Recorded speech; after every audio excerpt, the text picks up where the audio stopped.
This is a story about erectile dysfunction and cycling. I want you to know how it happens, how to prevent it, that it's reversible, and that it's really important that you understand you don't have to stop cycling. In fact, I love that you love cycling. I'm Dr. Elizabeth Roy at Doctor Studio.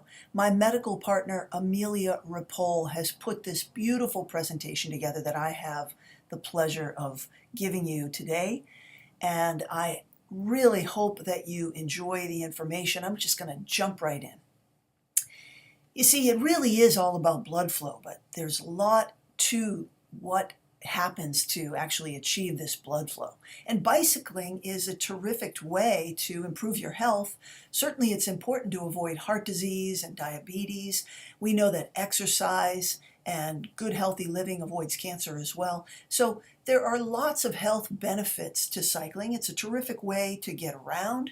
But as a sport, it's actually been declining because of the fear of damaging the reproductive organs and sexual function. And in fact, cycling has the same health benefits as walking and jogging and swimming and other aerobic activities. So people are just leaving the sport. I think it's a shame. Cycling is so exciting and something that I love to do and love to support. But in fact, the sporting goods manufacturers did a study and they found that cycling dropped from 53 million self-identified regular cyclists in 1997 to 42 million in 2000. Now that is a huge drop and I find it quite alarming. So we have to think about this. Should we worry? Does science actually support this worry? In fact, over the last 10 years, there's some research that does show that 20% of men have numbness for more than a week after a bike tour of 324 miles, and many of you will do that many miles on a regular basis. And 13% of them actually developed erectile dysfunction for more than a week. The National Institute of Occupational Safety and Health did a study of police officers, and they actually showed that the officers with the highest number of hours in the saddle, obviously we would think that this would be true, and in fact it was, they had the highest risk for erectile dysfunction. But the officers riding the no-nose saddle reported significantly less erectile dysfunction and numbness. So it's important that you understand the many ways that we can help you to decrease your incidence of erectile dysfunction, pelvic bowl dysfunction, bladder issues. Most of the time, people who cycle a lot are the ones, obviously, that are having these issues. And so we ask the question, should we stop cycling? And I would say absolutely not. Absolutely not, because the risk of developing and dying from heart disease is 40 to 50%. And in fact, two of the most common causes of erectile dysfunction are hypertension and diabetes, which are basically cardiovascular disease in disguise. ED from cycling is typically temporary, and it's also reversible, and it's preventable. We have to talk about proper bike seat fitting and proper bike fitting in general, seat selection, proper techniques to avoid this pelvic compression. Nerves are certainly involved. Nerves are involved with feeling. So the numbness that a guy can feel after cycling for a long period of time, obviously that's nerve related. But even blood flow is nerve related. I'm going to back up right here real quick. Nerve damage accounts for penile numbness. We certainly are familiar with that. And just pressure on the arteries and the nerves in that pelvic bowl area can result in nerve injury. Often this is temporary. Sometimes it can be long-lasting depending upon the amount of damage. And also, there's lots of things that play into this. 50% of men who aren't cyclers by the age of 50 will have erectile changes, 70% of men by the age of 70. So if there is a significant increase in cyclists who have these problems, well, you can imagine how serious this is. So again, I just want to stress to you that we can not only prevent these things, but we can reverse this damage. Perhaps your erectile changes are only in part associated with your cycling. I want you to know that there is absolute hope. We have lots of technologies, but more importantly than just the technology, we have a true understanding of what's happening. And we go through a very extensive diagnostic process so we can tell exactly what's going on. And I'm going to talk a little bit more about that. But with a narrow bike seat, we are significantly reducing the blood flow to the penis by as much as 66%. Even a broad seat reduces the blood flow, but not quite as much. And this is really important. And this affects women as well. And we want to encourage women with cycling. Certainly, we want women to be very, very active. So I'm going to show you a little bit about how this happens. I'm going to show you muscles and ligaments and even a bit more. This is the pelvic bowl. We really need to have respect for the pelvic bowl. The pelvic bowl holds up all of the organs in the pelvis. There's a diaphragm. There are areas where the nerves and the arteries, as well as the veins and the lymphatics, pass through muscles and ligaments. If there are restrictions in that area, we are absolutely going to see changes in erectile function and sensitivity. This is the underside of a male pelvis, and you can see how those nerves come out of the sacrum. You have this structure here, which is the ilia, which is one side of what we consider the pelvic bowl. Your hip enters into the ilia here, and then the sacrum, which is the triangular bowl in the back.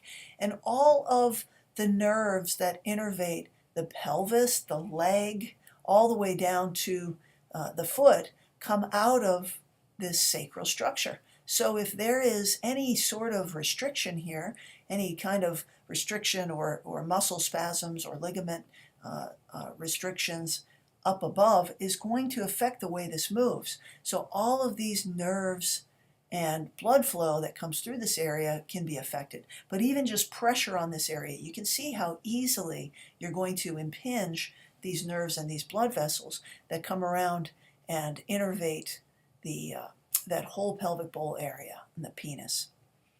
Really important that you understand that. This is a cross section here of a male pelvic bowl. These are those muscles that we saw the undercarriage here to the rectum. These are the muscles around the penis. This is actually the bottom muscle, the levator, or it elevates this area. This is where the penis starts. So you can see the penis is actually inside the pelvis. This is the area of the penis from there forward that you can see, but it dives deep into the pelvis. This is the prostate. Here's your bladder. Urine comes through the prostate and then enters into the urethra and out through the penis. So all of this area gets impinged. The nerves that innervate the prostate, the blood flow to the prostate also gets affected. This is the pubic bone. So you can see that all these structures get squished and impinge when we cycle, and more so if we have a real narrow seat. But just notice here how deep the penis actually goes into the pelvis. Most people don't realize that. This is a front section, or a front view rather, of the penis and the seminal vesicles. This is a cross section, not of the penis, I'm sorry, the prostate and the vesicles. This is a cross section here where you can see how the urethra rather dives through this area to meet the prostate and the beginning of the penis, deep into the pelvis. That's what I really wanted you to get from here. And this is a female pelvis, cross section again, where the bladder comes through and leaves the urethra. This here is the vaginal canal and the urethra. You can see the Skene's glands. These are glands that are responsible for lubrication. There's a lot of blood flow and nervous tissue through this area as well, and that can become impinged and impeded upon with cycling. You can see this is the pelvic bowl structure. Okay, so it's important to understand how this structure and function is related. And because Dr. Rapole is actually an acupuncturist and an herbalist. She's a urologist, a urologic oncologist. She's an integrative urologist. There is nobody like her on the planet. She understands erectile dysfunction, pelvic bowl health, prostate health, bladder health better than anyone in the world. And I make that statement with absolute certainty. So she understands how the meridians play into sexual function, sensitivity, prostate health, pelvic bowl health, bladder health. And so at Dr. Studio, we look at your entire person, your entire organism, and we look at structure, we look at function, we look at neurotransmitter balance and spirit and well-being, and how those signals, erections and sexual function actually starts in the brain, and it runs through the spinal cord and into the pelvis. There is nerve stimulation to the blood vessels. Those blood vessels then dilate and fill the pelvis. So we look at the health of the penis and we trace it all the way back through the pelvic bowl, up through the spine, and into the brain. And we look at it from a Western perspective, an Eastern perspective. We use common sense and functional understanding. So there's a deep cellular aspect to this. There is a physical aspect. The fascial planes, which you see here, you can stretch those fascial planes. This is the fascia, as you likely know, is a thin layer of collagen. It's a fascial sheet that surrounds every muscle, every nerve fiber. So you are connected from your big toe all the way up to your ear with fascia.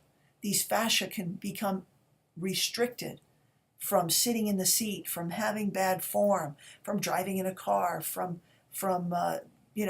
sitting in front of the computer with bad posture, from twisting your ankle, from a fall that you had on your buttock as a kid.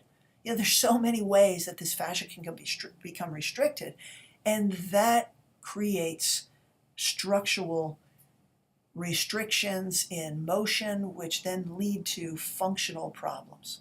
So we look at all of these things and we try to teach you, again, how to protect yourself, how to prevent these things from happening, and then how to reverse these things. So the do's and don'ts. Don't use a racing seat with a long, narrow nose if you can possibly get away from that. Don't tilt your seat forward. You can see how that would further impinge and apply pressure in the undercarriage, or we call it the perineum. That's the medical term or an anatomical term. Adjust your seat for correct height so that you don't have complete leg extension.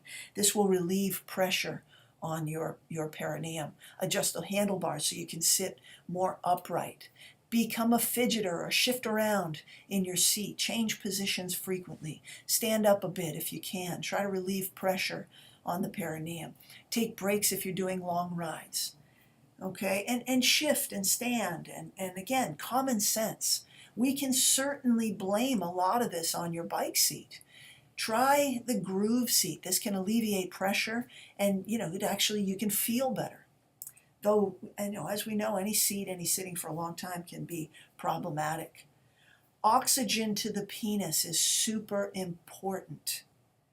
And we can see that it only drops by 20% if you're riding a no-nose seat, but it's 80% if you're in a traditional saddle. So blame the seat. It's all about the seat. The wider the seat, the further back you're going to sit. The better off you're going to feel, and the better you're going to perform, truly perform in the bedroom anyway, the better you're going to feel just in general. Don't sacrifice peak performance, either in the bedroom or on the bike. You don't have to when you understand what to do. Common sense really goes a long way in this particular case. You have to understand that there are some warning signs. So first of all, I want to pause for a second and again restate some of these statistics. 30% of 30-year-olds will have some erectile changes. 50% of 50-year-olds actually go to the doctor complaining about erectile dysfunction, which comes in many forms, by the way.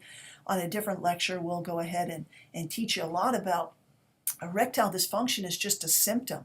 We look deep into the penis and into the pelvic bowl, because there's several different types of erectile dysfunctions, several different causes of erectile dysfunction. Erectile dysfunction is just a symptom. But there's early warning signs for you cyclists if you're not already experiencing erectile changes.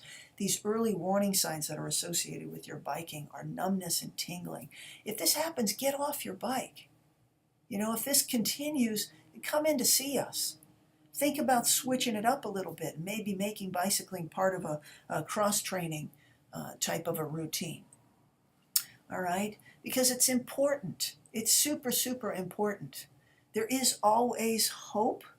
We always have new technologies. Again, it's all about the diagnosis and having a full understanding of what causes these problems.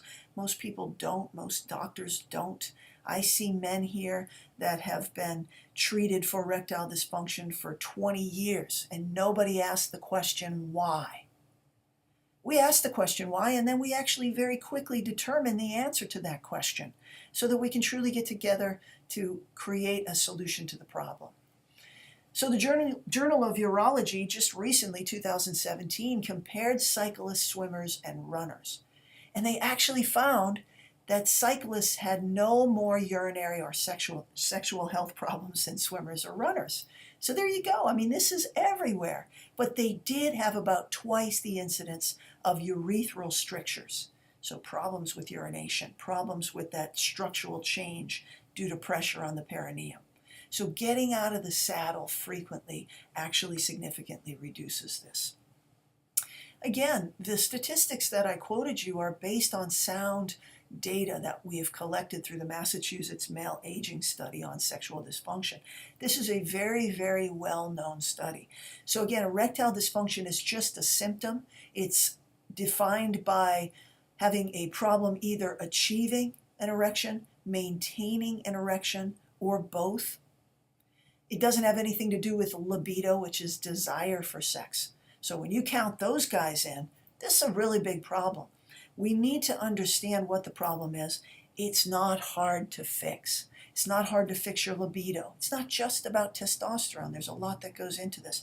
It's really not hard to fix your erections in most cases. I know that's a bold statement, but it's true. We have so many exciting tools. We have an understanding that's very deep and rich. We understand genetics. We understand function. There are lots of natural remedies, ways to prevent this, ways to optimize your body. You have to eat enough calories to run the machine. Having an erection and a good sexual desire, it takes energy. We want you to eat organic food. There are some amino acid supplements that are really targeted. There's a lot of garbage out there, guys. There is, all right? There's a lot of garbage. And when I say guys, I'm speaking to you women as well. Guys is just, I'm using it as a general term, so I apologize for that. But avoiding caffeine and alcohol, avoiding sugar and refined carbohydrates, avoiding cereal fibers and milk products, stress, tobacco, all right? There's some medications that we want to avoid. I talk to people all the time that are working so hard trying to be healthy, and they're just not educated. They're eating frozen Jenny Craigs and lean cuisines and things that they think are healthy for them because they're looking at calories. They're eating whole wheat cereals, and they don't really understand what's going on at a cellular level. And really, again, you can't understate the way that medications play into this. So nature versus nurture.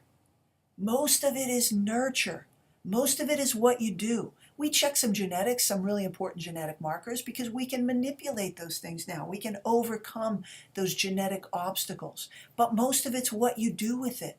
Just because your family had some problems, it doesn't mean you have to. It really doesn't. It doesn't mean you have to. It means you have to know how to avoid it and prevent it. And it's not hard, I'm just telling you.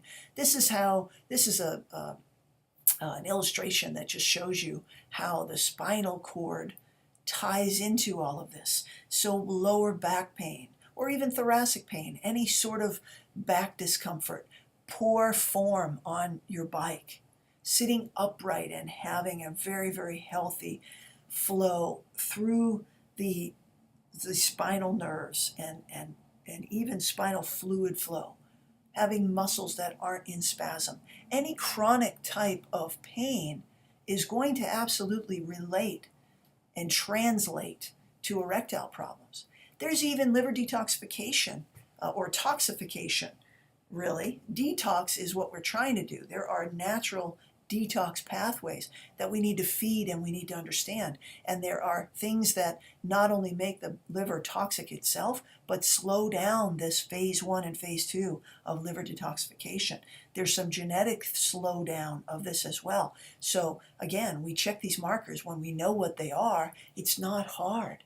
It's not hard. We put you through a detoxification process. Again, whole fresh foods, eliminating certain targeted nutrients, and then flooding the body with good nutrition to overcome some of these genetic SNPs and to really allow phase 1 and phase 2 to move through phase 3, which is full elimination. We get the bowels working, we get the bladder working, we get all of these detoxification systems teed up, and it's amazing. So we've put together what we call a performance protocol, where we have you, we call it studio performance actually, and we have you come in, we evaluate you in a way that you have never been evaluated. I guarantee you. I guarantee you. You have never been evaluated in this way. We even do, for you guys, we even do a duplex ultrasound Doppler, which looks at the health of the penis. It quantifies blood flow in, blood flow out. It looks to see if there's any fibrosis or thickening, any damage to the actual penis. We look at lots of different markers. We do coronary calcium scores to make sure that you don't have some underlying heart disease. Just a quick story. I have a 58-year-old cyclist in my practice, came in, had some erectile changes, nothing major, some minor. I put him through this whole evaluation. He had plaque, loaded with plaque in that widowmaker, the LAD, the left ascending vessel, the left vessel, the main vessel that supplies the left side of the heart. He's that guy who dies on your bike and on his bike, and everybody says, how could this happen? Well, we prevented that because we looked. We looked, and he had a cardiologist. A lot of cardiologists aren't doing this test. They're treating your insurance, and they're not treating you. And I'm not making fun of cardiologists. It's tough out there. The fact of the matter is these tests are necessary, and going through this process is necessary. So he had a stent placed, a very large stent placed, as you can imagine. This is an athlete, a competitive athlete, at the top of his game. His vessels are huge. This one happened to be very blocked. And he didn't even have any symptoms other than some erectile changes. Now he has a stent. He's back in the saddle. He's doing great. And he's not going to die on his bike. And I think that's exciting news. So one of the tools that we use often to help regenerate some of the tissue in the penis, we use it in the pelvic bowl, that sacral iliac structure, the iliac iliolumbar ligaments. We use Play the Rich Plasma for lots of things. Play the Rich Plasma was first introduced in 1987 to help with a heart operation. So there's so much to talk about. We use lithotripsy, or a low intensity extracorporeal shockwave lithotripsy. This is an acoustic technology that is incredibly powerful at releasing those ligament restrictions or ligament tightness, stimulating new blood flow, stimulating a regeneration of nerve tissue, loosening muscles. There's so much we do with this piece of technology. It blows my mind. It really, truly blows my mind. So it's been my pleasure to present this to you. There is so much to talk about. At Dr. Studio, we believe wholeheartedly in the process of evaluating your function, your structure, understanding the problem so that we can truly put together a solution that is customized to you within a framework. Our studio performance is a diagnosis. There are treatments we do with ozone, UVBI, which is ultraviolet light. We apply that to your blood. Also, very custom designed IV nutrients. We use the PRP, we use the Shockwave, we pull out all the punches. I can't even tell you how comprehensive these programs are, and most importantly, we customize it to you. Thank you so much. DrStudio.com is our website, still in development, as our entire lives are still in development. Our phone number is 561-444-7751, or you can email us at info@DrStudio.com. Thank you very much.